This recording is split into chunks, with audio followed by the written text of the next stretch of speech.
Alright, hey, how's it going? Today we are starting our talk about climate change. When we talk about climate change, the first thing we should do is look at historical climate change.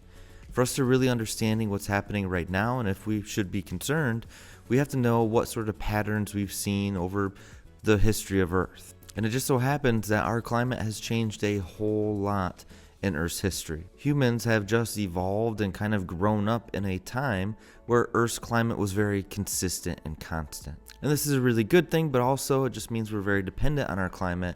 And one thing we're really dependent on our climate for is food production. I think we are over the 8 billion people mark, and all those people need to eat. And all of our food sources are dependent on a consistent climate. If there is warming that takes place with our climate, certain areas would not be able to grow food any longer. And this eventually could have a cascade effect that might produce a worldwide famine and death. So I'm just saying climate is really important, so let's figure it out. Let's study it. As we look back in time, we can see that our atmosphere has changed drastically. The composition has changed, the temperature changed. There's really always some sort of change happening within our atmosphere. A long time ago, we actually had a lot more CO2 in our atmosphere than we do right now. But also, the sun's energy release was 20 to 30% less than it is right now, meaning that our planet, it was still warm because of this increased amount of CO2, even though we had less solar radiation hitting our planet. And the CO2 is so important because of something called the greenhouse effect. And the greenhouse effect is a natural warming of Earth's surface because of gases that we call greenhouse gases. One of them is CO2, but there are a variety of other gases. Methane and water vapor are some of the top strongest greenhouse gases. And the way this works, these greenhouse gases, they are transparent to incoming solar radiation.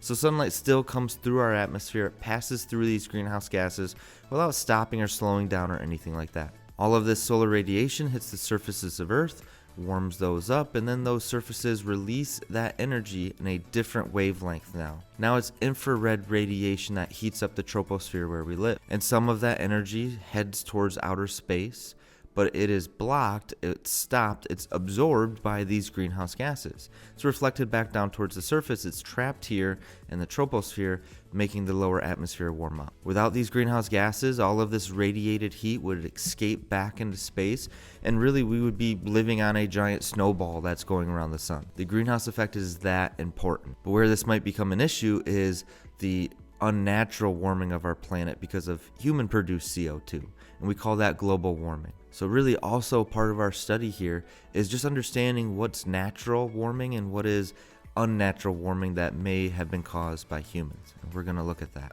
But if we go back 2 million years, there has been a whole lot of fluctuation in our climate. But in that 2 million years, there's only been a small handful of times, once or twice, where temperatures have exceeded the temperatures of today. If we look a little closer than 2 million years, we can see that in the last 130 years, that temperature has increased a whole lot.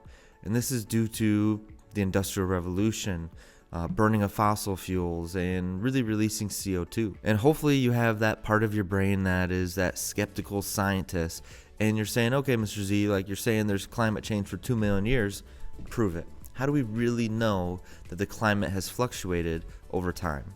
And here's the evidence. One piece of evidence are tree rings. Tree rings are what you see when you cut down a tree. If you look at the stump, you can see those light and dark alternating lines. And those rings form through tree growth. And when we look at the thickness and the amount of these rings, we can actually tell temperature. Because if it's a warm year where a tree is allowed to grow a whole lot, those tree rings will be much thicker. And if it's a cooler temperature, cooler climate, there would be much thinner rings. So tree rings give us really good evidence of past climates. Same thing with the presence of pollen in soil deposits. If we look at sediment from the bottom of some lakes, we can really look at the quantity of certain types of pollen. And if there's a lot of one type of pollen, it means there were a lot of those trees growing in that area. And we can see that through the sediment layer, that the type of pollen, meaning the most dominant tree in that area, has changed over time. And we all know that some trees like warmer climates and some trees like cooler climates, and that would cause this change of what pollen is the most dominant. You change the climate, You change what tree is going to grow there, and that changes the pollen that's deposited. Another type of evidence is oxygen isotope data. This is going to get a little sciencey, so just make sure you're paying attention.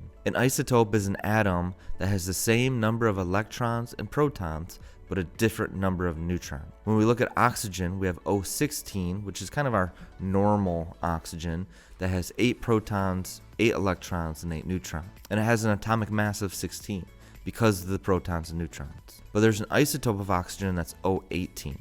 So that means it has the same number of protons, but now it has 10 neutrons, giving it a heavier atomic mass. It still works the same way. It can still bond to make water, and it certainly does. But that heavier oxygen makes kind of heavier water that likes to condense and stay a liquid.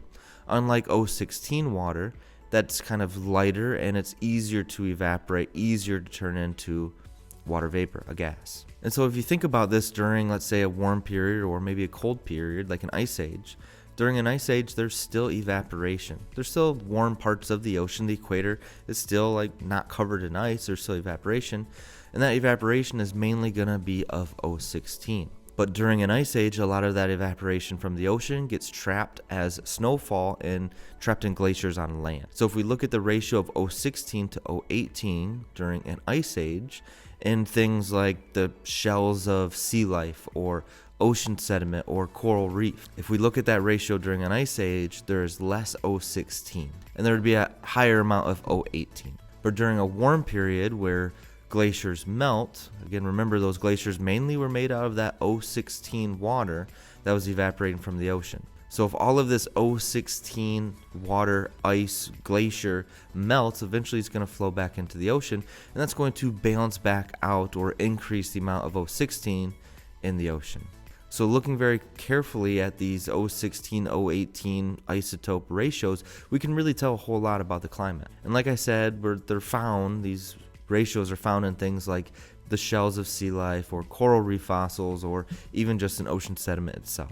Other evidence for climate change is just simply the fossil record. And one thing that's helpful is actually the fossils of plankton. Yeah, those microscopic little critters that live in the ocean. Certain plankton species really like living in a certain temperature of ocean water. If we see a whole lot of one type of plankton fossil, we can assume what the ocean surface temperature was. And in that same area, if we look back down in the fossil record and there's a different fossilized plankton, something that liked a warmer or maybe cooler ocean temperature, we can assume that there's been some climate change because the ocean and the climate, because they interact so much, the ocean temperature mimics or follows the pattern of our atmospheric climate. And again, our fossil record, these fossils would also contain things like oxygen isotope data that helps us gather information about past climates. And even things like rock layers potentially can give us clues on past environments. Some rock layers and some organisms that live in the ocean, again, they really only grow in a certain temperature of water. Coral reefs are probably one of our best examples. We know that today coral reefs, they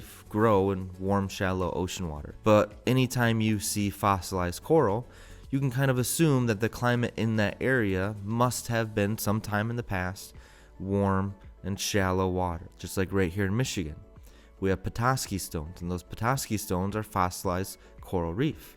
So we know somewhere in Earth's history, somewhere in Michigan's history, that Michigan was covered by a warm, shallow sea because we have those fossilized coral that we call Petoskey stones, our state stone. And rock layers can give us some really important clues as well. Things like salt layers need, again, warm, shallow ocean water to evaporate. Limestone really only precipitates in certain environments and ocean temperatures. And seeing things like lithified dunes or these cemented and compacted dune layers gives us clues about past environments and past climates. So really the point I'm trying to make is that there is overwhelming evidence that our climate has changed in the past.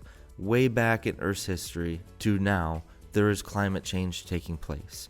Even in human history, there has been a very clear change to our atmospheric temperature. So then our next step is to figure out, why is our climate changing? What are the causes? But that's next time. Make sure you're taking really good notes, and if you have any questions, please make sure to ask. Thanks.